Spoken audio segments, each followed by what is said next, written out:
So guys, for today magluluto tayo ng merienda. Ang ginataang halo-halo or bilo-bilo. So ito yung ating mga ingredients. Coconut milk, buko, beans, kumpleto yung guys, tatlo yan. Whole corn, corn kernel. And nagdagdag pa rin ako ng beans. Wala kasi akong sago guys. Evaporated milk. Malagkit.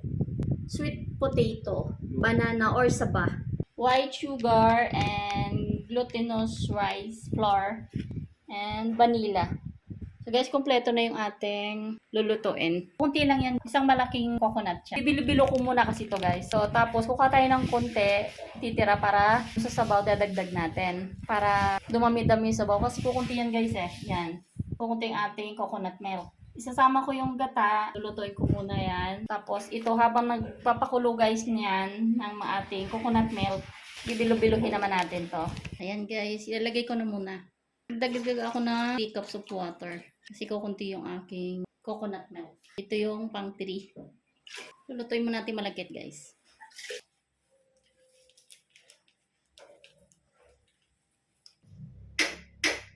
Tandahan nila natin lagyan ng tubig.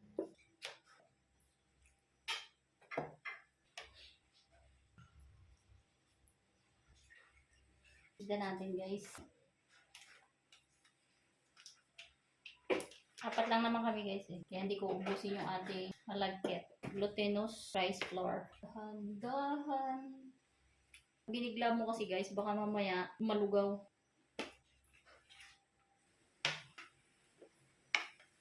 Pwede na to eh. Hindi naman kailangan maraming-marami guys. Hindi naman kami madami. Testing.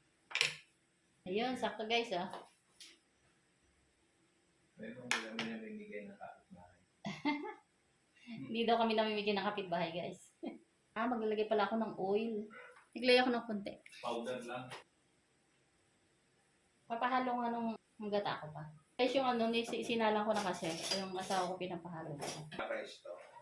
Kanin muna. Tapos maya-maya na yung malambot na, di pa. Di pa.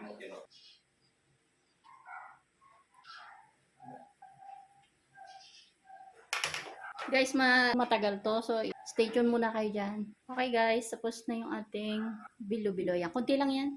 Ilang lang naman kami. Lagyan muna natin guys yung ating kamute. Or sweet potato. So, dadagdagan ko pa siya ng 2 cups of water. Tapos, magdagdag na lang ako ng glutinous rice para medyo malapot siya. Saba. Nana. Lumapot siya guys. Anong rice. Lagyan na natin yung iba. Para dagdag sabaw. Hindi naman siya yung gatang-gata lahat. Yan. Lapot na siya guys, no? 1 cup of water. Yan, dami na yan. Dagdag tayo guys ng konting salt. Laban sa ano lang guys yan. Maumay ka sa tamis. Guys, papalambutin muna natin yung sweet potato and banana. Stay tuned guys. Dumami na guys, no? Pinagdagan kasi ng tubig. Kasi yung rice, yung ating malagkit, madami siya. Lagyan na natin guys yung ating bilo-bilo. Isa-isa lang muna guys kasi baka mamaya magdikitan sila.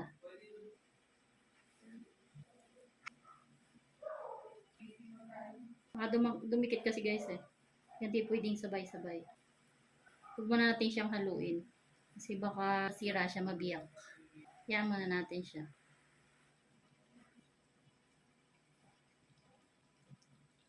Hindi ba natin haluin guys?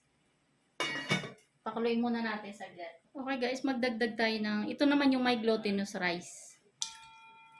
So haluin muna natin kasi kumukulo-kulo na siya.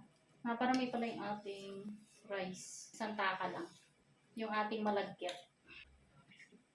Alam mo guys yung hindi nabiyak yung ating bilo-bilo kasi pinakulo muna natin. Ayan siya. Buo siya. Kaya maganda yung pakuluin muna natin siya bago haluin. Dagdagan na natin siya guys ng vanilla. Okay. Okay na yan guys kasi ang lakas ng amoy niyan. Ang bango. Kunti lang. Mabango na yan. Dahil luto na guys yung mga natin, dagdag na natin yung corn. Yung ating beans. Oh guys, ang sarap na nito. itong ating halo-halo. Kompleto na to guys. May buko, may langka, may beans.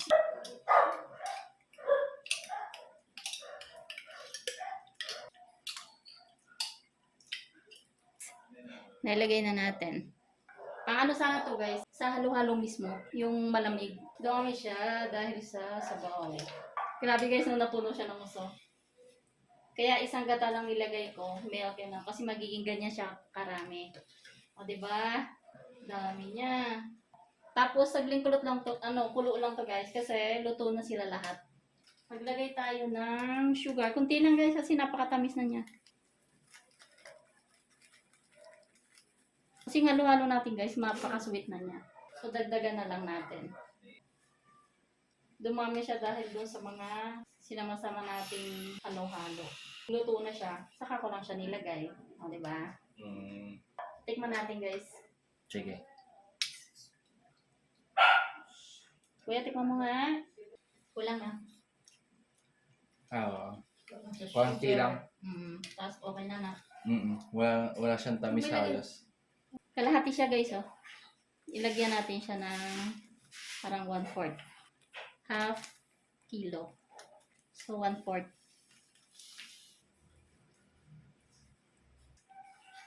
Ito guys, akala nyo napakalapot guys, no? Pag nalamig na to, lumamig, yung magiging sabaw na siya. Ganito kasi siya, mainit pa. Kaya lapot-lapot. Pero pag palamig na to, hindi na yan malapot. Pakuloyin lang natin. Tapos na siya. Ayan guys, tapos na yung ating ginataang bilo-bilo or ginataang halo-halo. Guys, stay tuned tayo. Kainan na to. Ayan guys, umaaso pa yan. Oh, kukuha lang yan. Yan yung halo-halo guys. Or bilo-bilo. Medyo hindi siya nag-super tamis guys kasi naglagay tayo ng konting salt. Para hindi siya super tamis guys, di ba? Nagutom ako. Kakain lang ako and di ba guys? Hindi siya super tamis kasi 1/4 lang yung ginamit natin na sugar. And then, ang palengke kasi namin guys, mayroong yung gilingan. Pakahaba ng pila guys kasi isa lang siya. Kaya ang ginawa namin, bumili na lang kami ng glutinous rice na flour. And okay naman siya, di ba? Sarap, napakainit pa guys. Gusto ko ito mainit kaysa sa malamig. Hanggang dito na lang guys. Kakain na ako merienda. Pa-subscribe, pa-likes, and comment down below. Simple World of Mine po. Thank you.